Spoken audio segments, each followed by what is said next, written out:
This is Excel Tips, a podcast for accounting and finance professionals, brought to you by CPA Australia.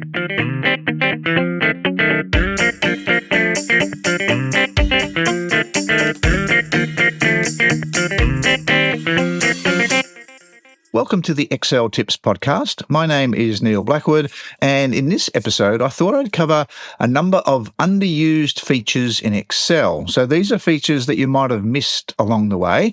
Excel has lots of new features, but these are old features that have been around for a while and are quite useful. The first one I'd like to cover is Windows. Now, not the operating system, but the fact that you can open multiple windows in Excel. And when you do open the window, you can actually move that window over to another screen. So that allows you to look at different sheets in different windows on the same file, which makes it easy to copy, to compare. So the icons you need to use are all in the View ribbon tab, and they are all under the Window section. So there's a new window icon that will open them up. The Arrange All icon will allow you to sort of display them all on one screen fairly easily. So if you've got a really large screen, you can have multiple windows open on that one. This does come with a warning. Each time you open up a new window, you'll get a number in the title bar at the top. It's not very big. It's not in your face at all, but that number has an important meaning. So all of the other numbers apart from 1, so 1 is the main screen, so all of the other windows that you open do not have any view settings or print settings in them. Now, the danger here, so the warning is when you are closing the extra windows, always close them in reverse numerical order. So you should be closing 3 and then 2 and then leaving the last one there and then save the file. So if you close the number 1 window, the main window, and then save the file, you'll actually lose your print and view settings. So just be careful. It doesn't affect any data. It's a good idea to close all of the windows as well before you save the file, because if you don't, if you close the file with the windows open, when you open the file the next time, those windows will still be there. There'll be separate windows, which is okay for you because you did it. But if someone else opens the file and they're not used to seeing multiple windows, then it could be a bit confusing for them. So in general, it's a good idea to close all of the extra windows before you save. And as I mentioned, close them in reverse numerical order so that the number 1 screen is the last screen that's there and you save that one. There's some useful options in the window section on the View tab. You can view things side by side. There's also the ability to synchronize scrolling. So let's say you've got 2 separate sheets that you might want to compare. There is a synchronized scrolling option to allow you to do that. So as you scroll in one window, you'll also scroll in the second window. Okay, so that's Windows. So it is useful, can save time when you're copying and pasting between the sheets. Also, you could use it if you've got a very large sheet and you want to look at something at the top of the sheet and also at the bottom of the sheet at the same time. You can do that using separate windows. Okay, another feature that's very useful and I think underused is the grouping feature. Now, unfortunately, in Excel, grouping is probably the most overused term because you can group a whole lot of things. What I wanted to talk about was grouping rows and columns. So when you group rows and columns, you can hide and unhide those rows and columns very easily. And it puts an icon above the column letters and to the left of the row numbers. So the beauty of that is it has a visual clue that there are hidden rows, also that you can hide the rows. So I recommend if you are hiding rows and columns to always use grouping to do it because it puts that visual clue on the screen as well as making it really easy to unhide and hide just clicking buttons. There's another section that also has some numbers in it. So this is in the top left of the grid. There will be some numbers created once you create the grouping.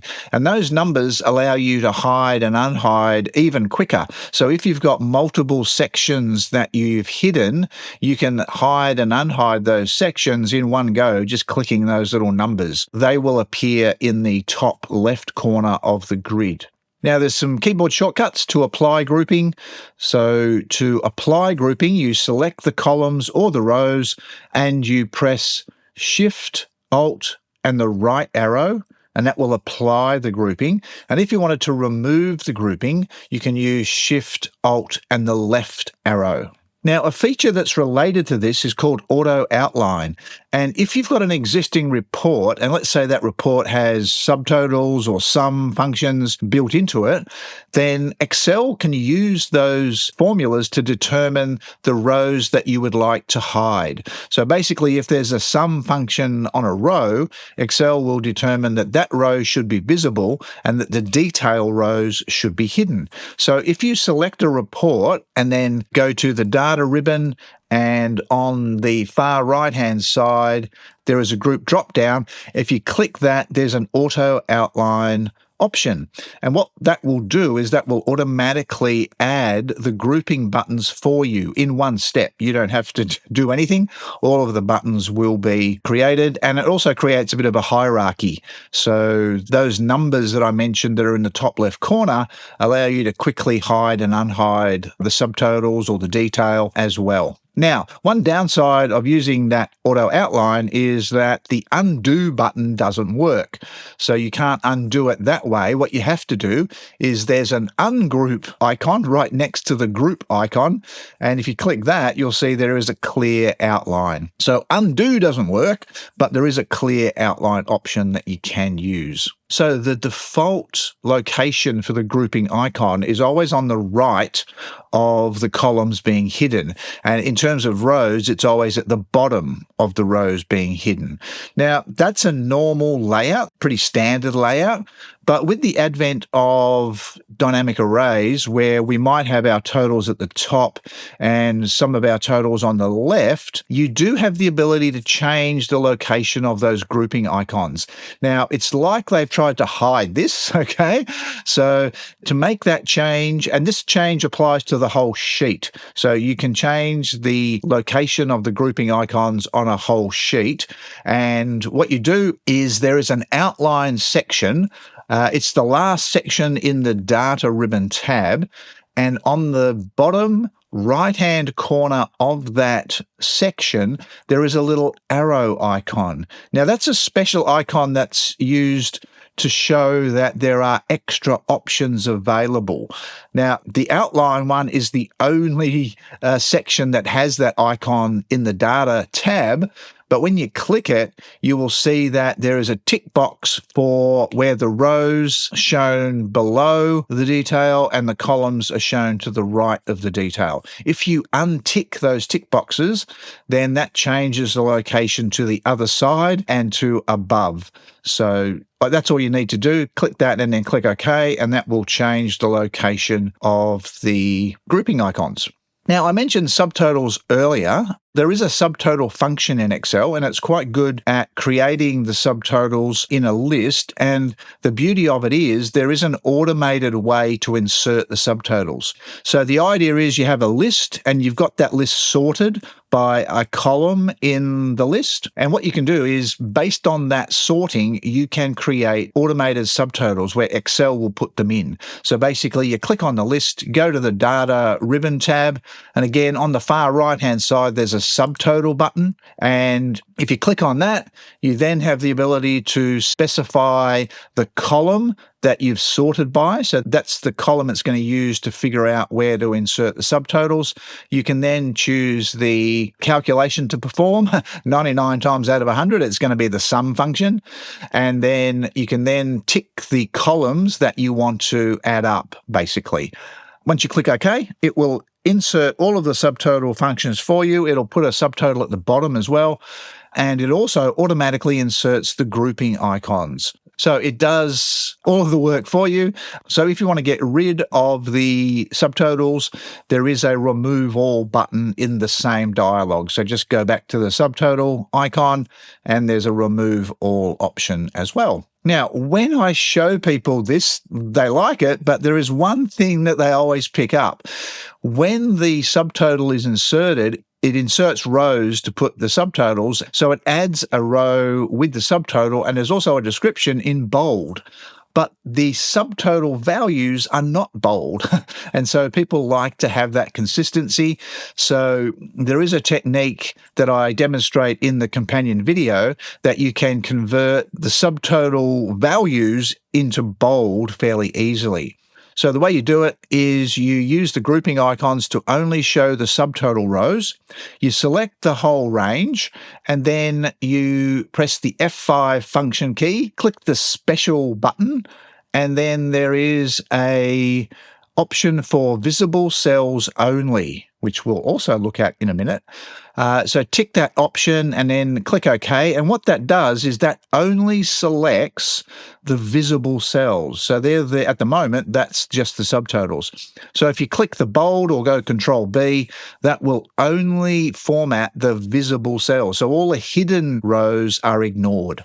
So speaking of visible cells only, it is a useful feature as well. So sometimes once you've got those subtotals visible and the detail is hidden, you want to capture those subtotals. So again, in the same way, you could use that F5 and special option, but there is also a keyboard shortcut that will select just the visible cells. So select the range, hold the Alt key down and press the semicolon, and that will select just the visible cells. So if you then go Control C to copy it, go somewhere else and Control V to paste it, you will only paste the visible cells. Now, the downside with that is that you will only paste the values. It doesn't paste any formulas. So just a heads up on that. Okay, something else that's been around for many, many versions and is quite powerful is the custom lists option. Now, you've probably already used custom lists. If you've dragged a cell that has January in it and then it'll put February, March, etc., that's a custom list. Now, there's some built-in ones for the months and the days of the week, but you can create your own custom lists. And that's really useful for things like maybe states or departments or even people's names, categories, divisions, all these things that you use regularly. If you've got a specific sequence there that you like to maintain, you can create a custom list for it. And when you do, you can then type in the first name of the list and use your fill handle. So that's that little plus sign in the bottom right-hand corner, and you can drag that down with the mouse and you will populate all of the other names in the list, just like January and February. Now, again, it's like they've tried to hide this. So what you can do, if you've already got your list, which you probably do somewhere, just select it and then go File, Options, and then Advanced. And then you have to scroll, use the scroll bar on the right-hand side all the way to the bottom, and there's a button for Edit Custom Lists. So click that, and that will show you the existing ones. There's an import button there that will import your list, and that's it. Just click OK and OK again, and then you can type in your name, hit Enter, and then drag that cell down, and you'll get all of the other names. And it's a sequence, so if you keep dragging, it'll keep repeating it. Depending on what you're doing, that may or may not be useful. The other thing that custom lists allow you to do as well is to sort in a specific sequence. So if you need your categories, for example, in a specific sequence that's not alphabetic, if you create a custom list for that sequence, you can use that custom list as a sort option. So when you right-click Sort, there's a custom sort option. And then when you click on the drop-down for that might have A to Z in it for the alphabetic, you'll see there's a custom sort option there as well, and you can select your list. So that gets around any issues you have. If you do need to sort in a non-alpha order, then you can use a custom list to do that. Now, the last one I'd like to share is it's not going to really improve your productivity, but it might make you smile because it will fix the spelling in Excel. So Excel uses American spelling for its buttons and menu options. I would prefer it to use Australian spelling or English spelling rather than the US spelling. So you can change that. So here's how you do it. You click on the File menu, click Options, and then click Language. And in the top section on the right-hand side, you have the ability to install another language, and that will control the menus and the buttons. And you want to look for English UK and install that, and that will then change the buttons. You might need to close Excel and get back in again. I've done that, so it now uses the English spelling rather than the US spelling. Just a heads up, depending on your organization's security settings, you might not be able to do it because there is a download required to get the language into Excel. So hopefully, fingers crossed, you can do that, and then you can get your icons and menu items all spelling correctly and not using the US spelling. Okay, so I've shared quite a few different underused features in Excel. Hopefully some of those can improve your productivity and get the spelling right in your Excel. Hope you enjoyed the podcast. Thanks for listening. If you're enjoying this podcast, you should check out our in-depth business and finance show, In the Black. Search for In the Black on your favourite podcast app today.